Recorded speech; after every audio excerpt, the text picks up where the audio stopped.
എന്റെ ഉന്നം തെറ്റിയിട്ടില്ല.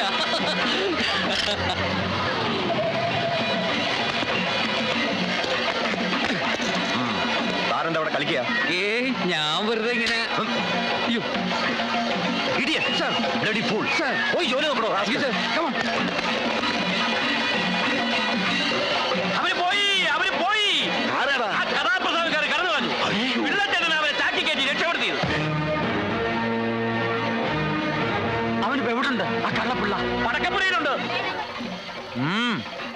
ശരിക്കും നടക്കടാ. മിസൈല് പൊട്ടണ പോലെ പൊട്ടണം. വെടിക്കെട്ട് കലക്കിയ പോരെ? വെടിക്കെട്ടല്ല, പാലത്തറക്കാരും മാടശ്ശേരിക്കാരും തമ്മിലുള്ള യുദ്ധം നടക്കാൻ പോണേ. ഇങ്ങോട്ട് ഇറങ്ങി വേടാ. എന്താ പാലുണ്ണിയേട്ടാ? നായിന്റെ മോനെ, നീ ആ കഥാപ്രസംഗക്കാരൻ നാളെ എടുത്തോലടാ. അയ്യോ, അവര് വരും. അവര് കായൽ കാണാൻ പോയിരിക്കുക. ഞാൻ അവരെ ബോട്ടിൽ കയറ്റി വിട്ടുന്നല്ലേ ഉള്ളൂ. എന്തിനാ നിന്റെ 16 അടിയന്തരം നടത്താനോ? എന്തിനാ എന്റെ 16 അടിയന്തരം നടത്തണേ? ഞാൻ ചത്തുപോയോ? ചത്തുപോയിട്ടില്ലടാ, ചത്തുപോകും. കൃത്യസമയത്ത് മാടശ്ശേരി തമ്പി അഥവാ പരമനാറി എന്നുള്ള കഥാപ്രസംഗം തുടങ്ങിയില്ലെങ്കിൽ നിന്നെ ഞങ്ങൾ കൊത്തി നുറുക്കും. മാസ്റ്ററെ, ഇവനിവിടെ പോകാൻ നോക്കിയോ?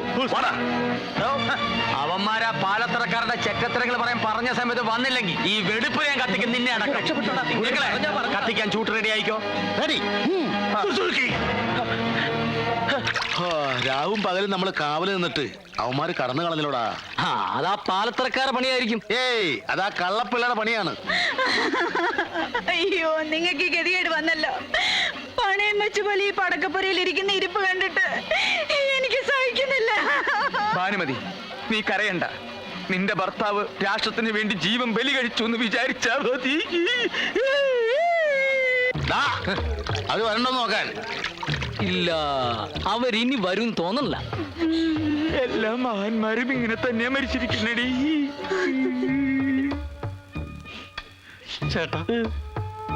ചേട്ടൻ അവസാനത്തെ ആഗ്രഹം വല്ലതുണ്ടോ? എനിക്കൊരു പൂവമ്പഴം തിന്നണം. മധുരമുള്ളൊന്നും കഴിക്കരുതെന്ന് നിങ്ങളോട് ഡോക്ടർ പറഞ്ഞിട്ടുള്ളതല്ലേ? നിങ്ങൾക്ക് ഷുഗർ ഉള്ളതല്ലേ? ഇനി എന്ത് ഷുഗറാടി?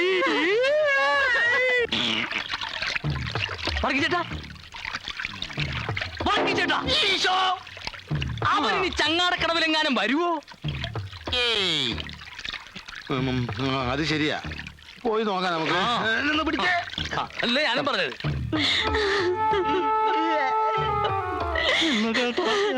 കൊടുന്ന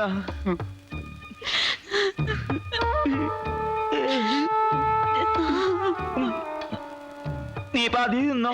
വേണ്ട, നിങ്ങളുടെ അവസാനത്തെ ആഗ്രഹമല്ലേ, മുഴുവനും നിങ്ങൾ കഴിച്ചോ. എന്തൊരു ടേസ്റ്റായി. എനിക്കിത് തിന്നാൻ പറ്റില്ലല്ലോ. നീ ഇതിലെത്ര കാശ് പറ്റിച്ചടാ പന്നി? ഇനി എനിക്ക് എന്റെ ചേട്ടനെ പറ്റിക്കാൻ പറ്റില്ലല്ലോ. പഴം കഴിക്കരുതെന്ന് ഡോക്ടർ. ഡോക്ടർ അമ്മേന്റെ വായ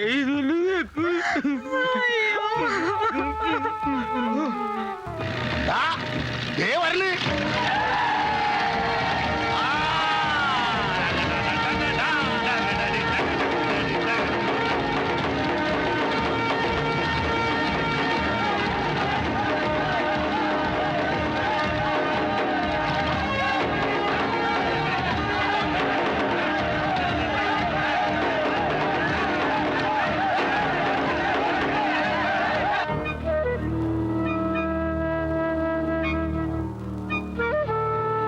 കത്തിക്കാൻ സമയമായി. ചൂട്ട് കത്തിക്കടാ. ഒന്ന് പിടിച്ച്. തീ കൊളുത്തട്ട ഗുരുക്കളെ. പണ്ടെന്റെ അച്ഛന്റെ ചിതക്ക് ഞാൻ തീ കൊളുത്തിയതാണ്. കത്തിക്കാൻ വരട്ടെ, ഞാൻ കത്തിക്കാം. നല്ലപോലെ പെട്രോൾ ഒഴിച്ചിട്ടുണ്ടല്ലോ, ആളി കത്തണം.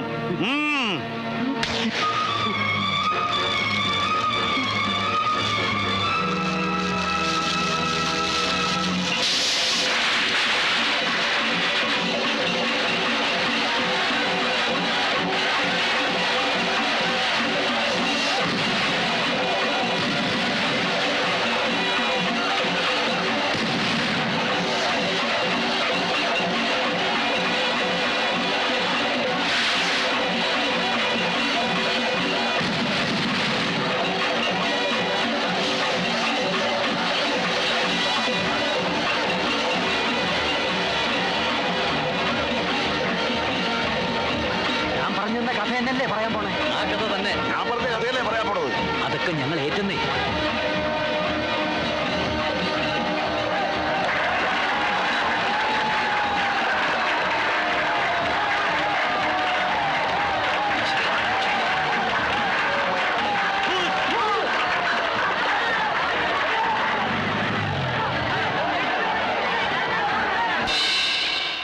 കലാസ്നേഹികളെ, ഗാനഭൂഷണം കൊച്ചിൻ ബ്രദേഴ്സ് അവതരിപ്പിക്കുന്ന സസ്പെൻസ് ത്രില്ലർ കഥാപ്രസംഗം പുതുക്കോട്ടയിലെ പുതുമണവാളൻ. നല്ല ബെസ്റ്റ് പേരല്ലേ?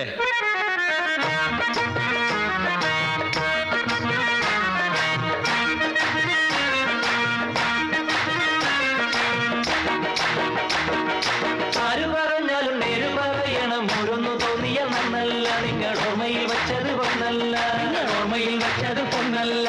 നെല്ലും പതിരും തിരിച്ചറിഞ്ഞിടണം. എല്ലാരും മാവേലിമാരല്ല, നമ്മളെല്ലാം ഹരിചന്ദ്രന്മാരല്ല, നമ്മളെല്ലാം ഹരിചന്ദ്രന്മാരല്ല. ആര് പറഞ്ഞാലും നേര് പറയണം. ഓരോന്നു തോന്നിയ നന്നല്ല, നിങ്ങൾ ഓർമ്മയിൽ വെച്ചത് പൊന്നല്ല, നിങ്ങൾ ഓർമ്മയിൽ വെച്ചത് പൊന്നല്ല. പ്രിയമുള്ളവരെ, കലാസ്നേഹികളെ, ഇതൊരു പ്രണയ കഥയാണ്. ഈ കഥ നടക്കുന്നത് അതിമനോഹരമായ ഒരു ഗ്രാമത്തിലാണ്. ആ ഗ്രാമത്തിന്റെ പേരാണ് പുതുക്കോട്ട. ആ ഗ്രാമത്തിൽ രാജ്യതുല്യനായ ഒരു മനുഷ്യനുണ്ടായിരുന്നു. അദ്ദേഹത്തിന്റെ പേര് മാടശ്ശേരി തമ്പി.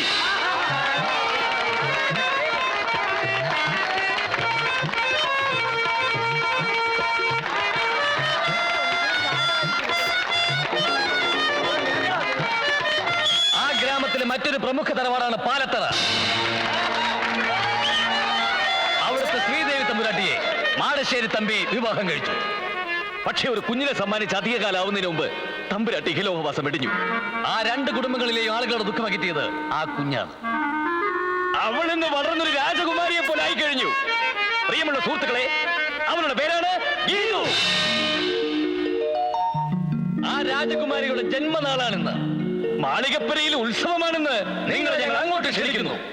അങ്ങനെ ഇരു കുടുംബങ്ങളും ആമോദത്തോടെ വസിച്ചിരുന്ന കാലത്ത് ഒരു കൊടുങ്കാറ്റ് പോലെ, ഒരു പേമാരി പോലെ, ഒരു വെള്ളരി പോലെ അവൻ വന്നു. അതാ അവൻ ആ ഗ്രാമത്തിൽ കാലുകുത്തി കഴിഞ്ഞു.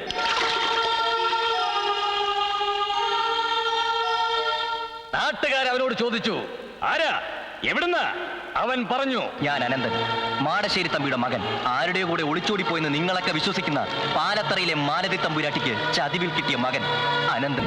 തല്ലിക്കോ, തല്ലിക്കൊന്നാലും ശരി, സത്യം മുഴുവൻ ഞാൻ വിളിച്ചു പറയും. നിങ്ങളുടെ സഹോദരി, എന്റെ അമ്മ മാലതി തമ്പുരാട്ടി, ഒരുത്തന്റെ കൂടെ ഒളിച്ചോടിയതല്ല, ഒഴിഞ്ഞു മാറി കൊടുത്തതാ ഈ ഗീതുവിന്റെ അമ്മയ്ക്ക് വേണ്ടി. ചതിവ് പറ്റിയ പിന്നെ അമ്മയ്ക്ക് മനസ്സിലായത് അനിയത്തി ഇയാള്. കള്ള കഴിവേറിന്റെ മോനെ, എന്തു ഭാവിച്ച നിന്റെ ഈ വരവ്? എന്തിനായി കെട്ടുകഥയൊക്കെ ഇവിടെ ഒന്ന് പറയുന്നത്? ഞാൻ പറഞ്ഞത് സത്യമാണ്. എന്റെ അമ്മ മരണക്കിടക്കേ കിടന്ന് എന്നോട് പറഞ്ഞ സത്യം. ഇനിയും തെളിവ് വേണമെങ്കിൽ ഇന്നാ.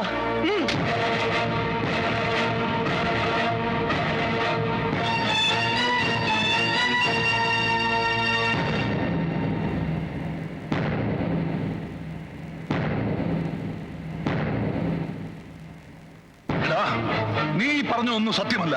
ഇതെല്ലാം നിന്റെ അമ്മ പറഞ്ഞതാണെങ്കിൽ അതും കള്ളവാ. എനിക്ക് അവളുമായി യാതൊരു ബന്ധവുമില്ല. എനിക്കിങ്ങനെ ഒരു മകനുമില്ല. മര്യാദയ്ക്ക് നീ ഇവിടുന്ന് പോകുന്നതാ നല്ലത്. നാളെ സൂര്യൻ ഉദിക്കുന്നതിന് മുമ്പേ നീ ഇവിടുന്ന് പോയില്ലെങ്കിൽ മറ്റൊരു സൂര്യോദയം നീ കാണില്ല. ആ പകലിന് മീതെ രാത്രിയുടെ തിരശ്ശീല വീണു. പുലർച്ചയ്ക്ക് കോഴി കൂകി. അത് കേട്ട് സൂര്യൻ ഉദിച്ചു. അനന്തൻ പോയില്ല. അതെ, അനന്തൻ പോയിട്ടില്ല.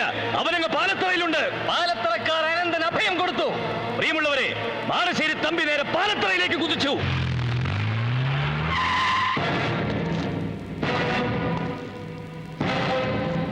അവനെവിടെ?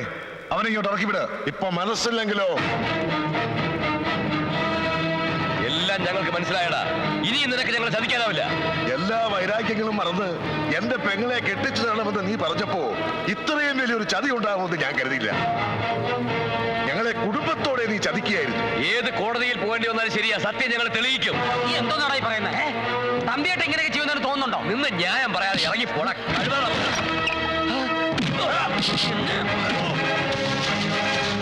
അയ്യോ,